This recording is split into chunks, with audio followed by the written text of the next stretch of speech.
भगवती सूत्र में कहा गया है, छौमत्थे णम भन्ते मनुष्य हस्यज्जवा उस्सुया इज्जवा हंता हस्यज्जवा उस्सुया इज्जवा।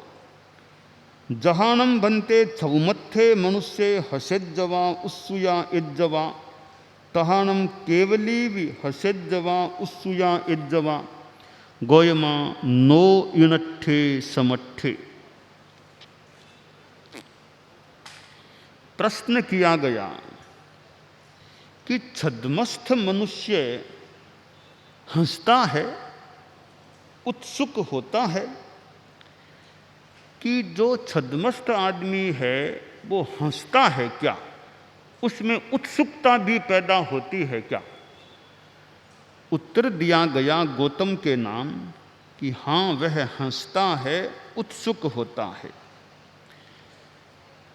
तो अगला प्रश्न है, जिस प्रकार छद्मस्थ मनुष्य हंसता है, उत्सुक होता है, वैसे केवल ज्ञानी भी क्या हंसता है, उत्सुक होता है? का नहीं, यह अर्थ संगत नहीं है। केवली हंसता नहीं है, न उत्सुक होता है। यहाँ हंसने की और उत्सुक होने की बात बताई गई है। यह हंसना भी आखिर जाकर साधना में बाधक तत्व बनता है। उत्सुकता जो अवांछनीय रूप में होती है, वह भी एक साधना का बाधक तत्व है। एक सामान्य रूप में इसको हम इतना खराब नहीं भी माने, पर गहरी साधना की बात करें, वीतरागता की बात करें, तो हंसना भी वीतरागता का बाधक तत्व है। वो उत्सुकता का होना भी वीतरागता में बाधक बन सकता है। अब यहाँ छद्मस्थ मनुष्य हंसता है। छद्मस्थ तो 12वें गुणस्थान तक होता है, परंतु लगता है यह हंसना 6ठे गुणस्थान तक है। 6ठे गुणस्थान तक का छद्मस्थ व्यक्ति ही हंसता है, उसके आगे वाला इस प्रकार हंसता नहीं है। जो यहाँ हंसने की बात जिस आशय से बताई गई है, ऐसा प्रतीत हो रहा है। तो हंसना, हम यह तो खैर बहुत ऊंची बात है कि हंसना नहीं, वो तो एक वीतरागता की बात मान लें। हम जो सामान्य, यानी जो एक सामान्य आदमी है, थोड़ा एक अच्छे ढंग का सभ्य समाज का आदमी है, तो हंसना तो खैर एकदम बंद होना संभव न भी हो, पर कब हंसना और कैसे हंसना, इस पर कुछ ध्यान दिया जा सकता है। कब हंसना और कैसे हंसना, हंसने में भी बड़ा अंतर पड़ता है। संस्कृत भाषा में एक श्लोक आता है, गच्छतः स्खलना क्वापि भवत्येव प्रमादतः हसन्ति दुर्जनास्तत्र समादधति साधवः। कि चलने वाला आदमी है, चलते चलते कभी वह गिर भी सकता है। कोई भी जवान आदमी भी कभी गिर जाए चलते चलते, तो गिर सकता है। अब गिरने पर एक साधारण, मैं थोड़ी अपनी भाषा में, संस्कृत में तो खैर थोड़ा कड़ा शब्द कह दिया गया है, मैं थोड़ा कड़े शब्द को थोड़ा मुलायम बनाकर कहना चाहूँगा कि साधारण सा आदमी है, थोड़ा तुच्छ सा, वो तो कोई गिरा कि थोड़ी हंसी आती रही, गिर गया हंसी आ जाती है, तो यह बढ़िया बात नहीं है, साधारण सी बात है। पर जो सज्जन होता है वो उसको समाधान देता है, संभालता है, उसको सेवा शुश्रूषा उसकी करता है, वो सज्जन आदमी की बात है। अब जैसे हम ध्यान दें, हमारे व्यावहारिक जीवन में हंसने की बात पर हम ध्यान दें, कि कोई आदमी मान लो गिर गया तो हंसना क्या, जाके थोड़ा कोई साधु गिर गया तो हंसे क्या, जाओ संभालो उसको, उठा लो, सेवा करो, वो तो बढ़िया बात है। बैठा बैठा हंसता रह गया, न तो गया न संभाला, तो कोई बढ़िया बात नहीं। तो कोई गिर गया तो साधु तो जाओ, संभालो, सेवा करो, अच्छी तरह बिठाओ उसको, या दवाई लगाओ लगानी हो तो। हंसने से क्या होगा? तो हंसना तो साधारण बात हो गई। कोई गिर जाए तो उसको मूल संभालो, सेवा करो, वो सज्जनता की बात होती है। तो यहाँ ये हंसना हो जाए कि बैठा बैठा हंसता रहा, वो गिर गया, तो यह कोई उत्तम बात नहीं होती है। एक बात है। दूसरी बात है कि हालांकि साधारण बात है, कोई आदमी बोल रहा है, बोलते बोलते भूल गया और कुछ मुंह से निकल गया, तो ठीक है, सामान्य आदमी हंसेगा, रे क्या बोल गया। तो यह भी बहुत उत्तम बात नहीं है। कोई हो गई भूल में, कोई निकल गया शब्द या विस्मृति हो गई, तो बहुत अच्छी बात नहीं कि उसको ऐसा देख करके आदमी हंसे। अब तीसरी बात आप देखिए कि किसी आदमी के बोलने में वो कईयों की वो कर्मों का योग या कोई शारीरिक कारण हो, बोलने में कई बार वो कबाई आती है, बोलने में बार बार वो एक कोई बार बार बोलता है वो। अब ऐसे किसी के कर्मों का योग होने से या कोई और कोई तंत्र में कोई गड़बड़ी कोई होने से वो बोलने में उसके थोड़ी दिक्कत होती है। वो एक ही अक्षर को बार बार वो उसको वो बोल नहीं पाते, इस बार बार उसी को बोल के चेष्टा करता है बोलने की, ऐसी किसी के स्थिति होती है। वो कबाई कह दें, कुछ भी ऐसे। अब उसको देखकर आदमी हंसे, या थोड़ी सी दुर्बलता है या साधारणता है कि कबाई आ रही है, ठीक है, उसको ध्यान से सुनो।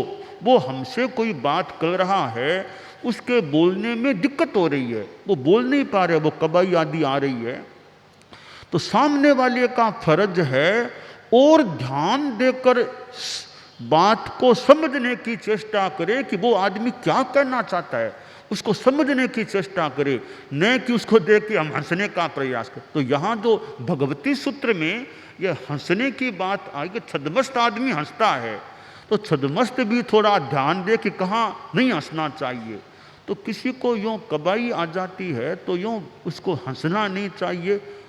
कई बार क्या होता है कि हम उस कोई साधारण बच्चा आदि है, उसकी नकल करता है, वो उसको देख के वो भी वैसे ही जान के उसको चिढ़ाने के लिए, मजाक करने के लिए उसी तरह बोलने की चेष्टा करता है, तो वह भी खराब बात है।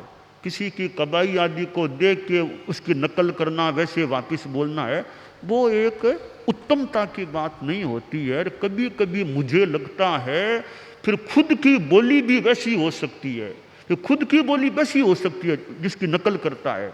इसलिए नकल भी नहीं करनी चाहिए और हंसना भी नहीं चाहिए। अगला उदाहरण हम लें, वो कई बार कमजोरी होती है हमारी कि हालांकि बात है तो बहुत ही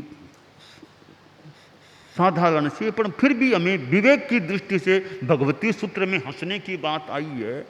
कई बार जो अब तो जो छोटे बच्चे या थोड़े क्लास के बच्चे, या तो वो हालांकि बच्चों की सी बात है, किसी के अधोवायु हो गई तो दूसरे कोई बच्चा या हंसना शुरू कर दे, वो हंसी रुकती नहीं, हंसी आ जाती है। तो ये भगवती सूत्र में जो है हंसना, छद्मस्त हंसता है, तो ये हंसना भी एक सभ्य समाज के लिए थोड़ा बड़ा हो जाने के बाद जो हंसी आना बढ़िया नहीं होता। तो भगवती सूत्र में छद्मस्त की ये बात बताई गई, छद्मस्त आदमी हंसता है। तो छद्मस्त आदमी भी थोड़ा सा ध्यान दे, थोड़ा आगे बढ़े, तो कई बातों में छद्मस्त को भी हंसना नहीं चाहिए। कई बातों में हंसना तो बुरा नहीं होता, कई बातों में हंसना थोड़ा बुरा हो सकता है। अब जैसे किसी को मान लो दंडित किया गया किसी कारण से, अब उसको दंडित देखकर दूसरे हंसे, मजाक उड़ाए, तो वो भी बढ़िया, ठीक है, उसकी गलती, उसको दंड मिल गया। अब दूसरे हंसे मजाक उड़ाएं, उपहास करें, वो इतनी संभवतः बढ़िया बात नहीं होती है। तो भगवती सूत्र में यह बात आई है कि छद्मस्त हंसता है, तो यह मोहनीय कर्म का उदय होने से आदमी हंसता है, चारित्र मोहनीय के उदय से हंसता है। तो हंसने पर नियंत्रण भी हमें रखना चाहिए और कम से कम दूसरे को कष्ट हो उस रूप में नहीं हंसना चाहिए। किसी की मजाक उड़ाने के रूप में, उपहास करने के रूप में वो नहीं हंसना चाहिए। तो जैसे मैंने कहा, कबाई आए उसको देख करके नहीं हंसना चाहिए। कोई बोलते बोलते भूल से कुछ बोल दे तो मजाक या उपहास के रूप में नहीं हंसना चाहिए। कोई गिर जाए उसको देखकर बैठा बैठा हंसता रहे, वो बढ़िया बात इतनी नहीं होती है। यूँ अनेक रूपों में एक सभ्य आदमी को हंसने पर कंट्रोल रखना चाहिए। और एक और साधारण बात, वो कमजोरी होती है, सामान्य सी कमजोरी मान सकते हैं। कई बार आदमी पूरी बात बोले बिना पहले ही हंसना शुरू कर दे। वक्ता खुद ही है, खुद ही बोलने वाला है, पूरी बात बोली नहीं उससे पहले ही हंसना शुरू कर दिया, तो पूरा बोले बिना ही हंसना शुरू कर दिया। तो संस्कृत में तो कहा गया है हसन्न जल पे, यानी हंसता हुआ बोलिया, बोलता हुआ हंसे, बिना बात को पूरा किए पहले ही हंसना शुरू कर दे, वो मूर्ख आदमी होता है। संस्कृत में तो एक तरह से उसको मूर्ख आदमी, मूर्ख कहा गया है। तो ये भगवती सूत्र में तो संकेत है भी छद्मस्थ हंसता है, पर छद्मस्थ की छद्मस्थता कितने स्तर तक की हो सकती है, इस पर विवेचन किया जा सकता है। तो ये हास्य अनेक प्रकार का होता है। अब हंसने में हम देखें कि कोई बड़े आदमी, बहुत बड़े आदमी बैठे हैं, अब उनके आसपास कोई हंसना मजाका शुरू कर दे तो वो भी थोड़ा बढ़िया नहीं होता कि कौन आदमी है, किसके आसपास हम अभी हैं। तो एक बड़ा आदमी हो, उसके आसपास जोर जोर से हंसना शुरू कर दे, गप्पे से ऐसे कर दे, तो वो भी एक बढ़िया बात नहीं होती। भी एक तो समान स्तर के लोग हैं, बातें कर ली, वो एक अलग बात है। समान स्तर के मित्र हैं, हंसी आ गई, बातें आ गई, गप्पें कर ली, वो एक फिर भी अलग बात है।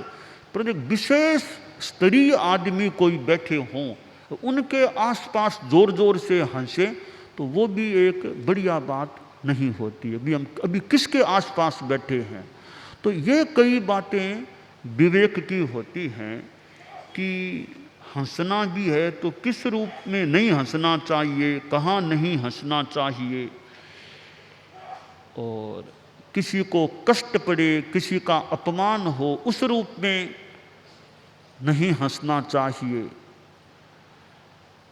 और कोई अपने आप की इंसल्ट समझ ले तो नहीं हंसना चाहिए।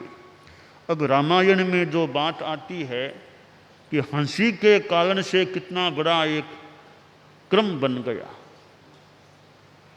तो हंसी के कारण से कभी कभी वो हंसी ऐसी निमित्त बनती है कि बड़ा लड़ाई झगड़ा कलह शुरू हो जाए।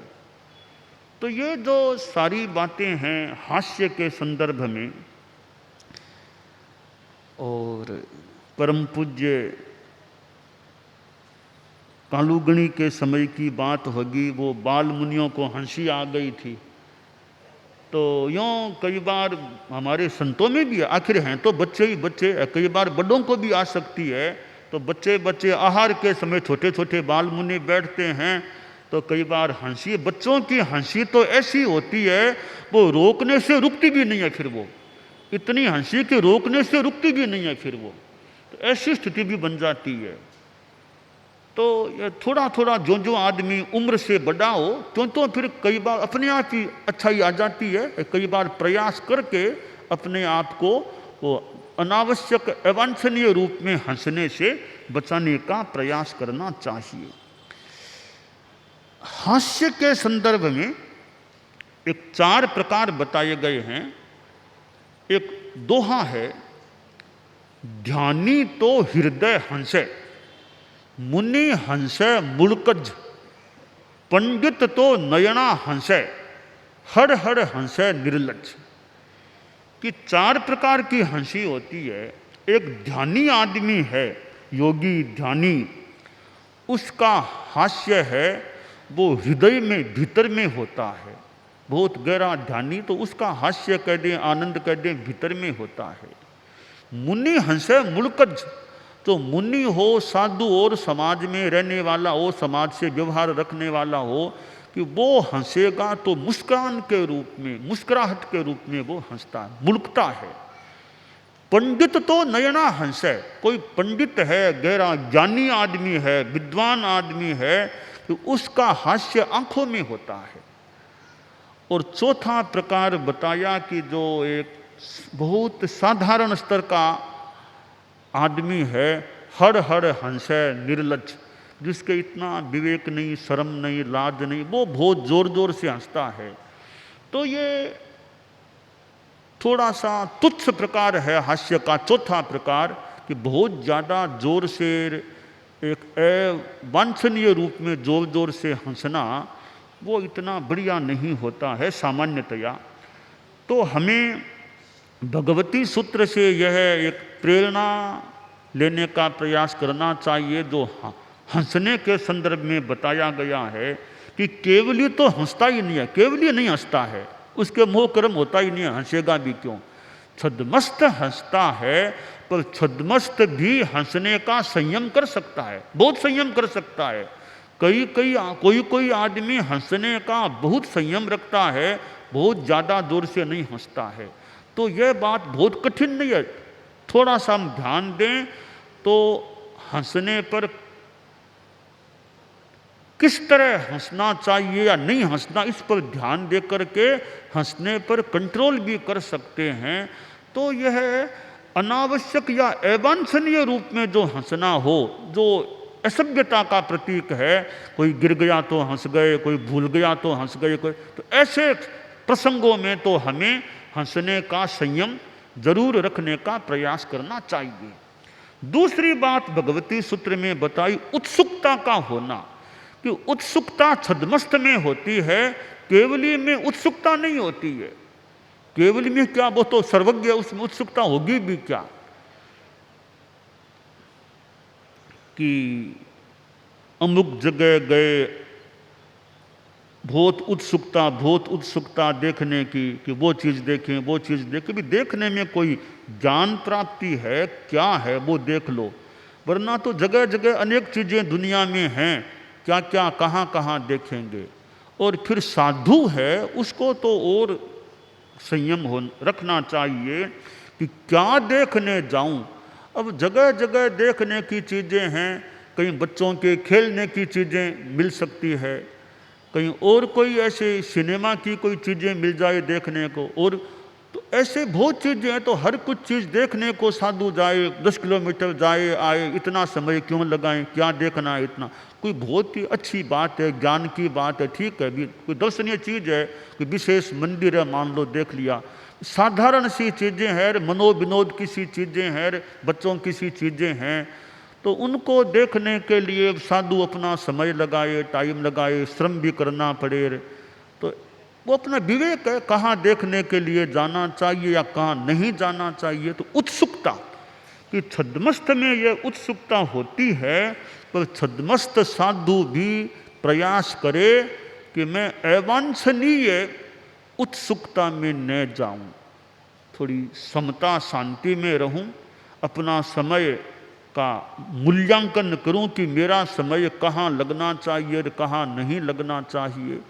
तो ये उत्सुकता और हंसना, इस पर भगवती सूत्र में प्रकाश डाला गया है कि ये दोनों चीज़ें छद्मस्थ में होती है, केवली में नहीं होती। अब केवली तो क्या देखने जाएगा, कोई केवली को कह दे कि बहुत देखने की चीज़ है, तो वो तो खुद ही देख रहा है, वो तो क्या देखेगा जा करके। वो तो दर्शन देने भले चला जाए, कोई मंगल पाठ कोई सुनाना हो तो भले जाए तो जाए, और तो केवली को तो क्या देखना, वो तो सब जानता है केवली भगवान। तो ये छद्मस्थ में ही उत्सुकता और हंसने की बात होती है, केवली में नहीं होती, ऐसा भगवती सूत्र में बताया गया है। और छद्मस्थ भी हंसने का और उत्सुक होने का जो क्रम है वह चूंकि है मोहनीय क्रम का उदय है, चारित्र मोहनीय क्रम का उदय है, तो मोहनीय क्रम से तो बचना साधु का धर्म है।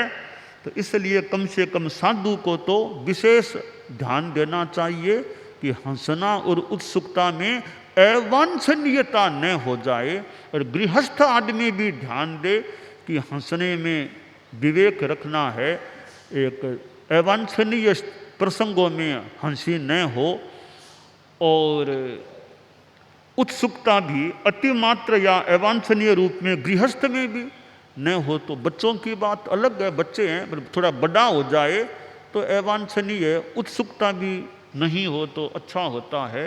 तो यह एक प्रकार से एक व्यवहार का सूत्र है, हम इसको व्यवहार के सूत्र के रूप में भी काम में ले सकते हैं कि आदमी का व्यवहार कितना गरिमापूर्ण हो सकता है।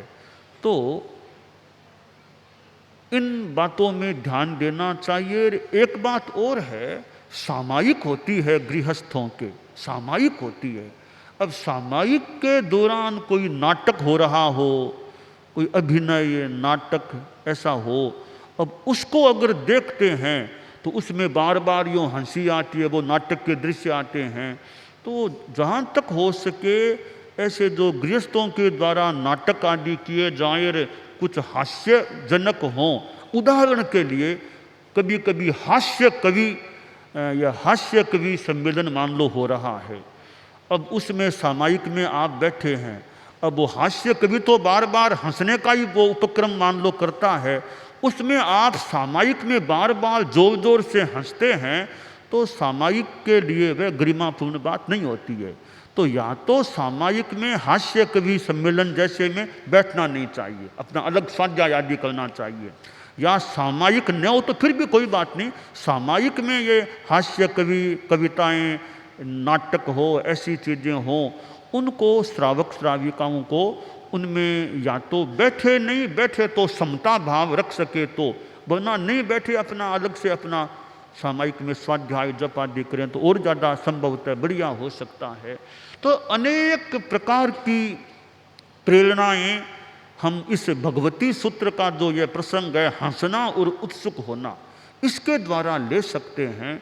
तो ये मैंने थोड़ा एक चूंकि भगवती सूत्र में बात आ गई है तो मैंने व्यवहार की दृष्टि से अनेक बातें हंसने के संदर्भ में और उत्सुक होने के संदर्भ में बताई हैं, ताकि हमारे कर्मों के बंध से भी बच सकें, हमारा व्यवहार बहुत गरिमा अच्छा गरिमापूर्ण भी रह सके। दानान सिद्धम अभयपयाणम सच्चेषु या अणवज्जं वयन्ति तवेषु या उत्तम बंभचेरम लोगुत्तमे समणेनाय पुत्ते।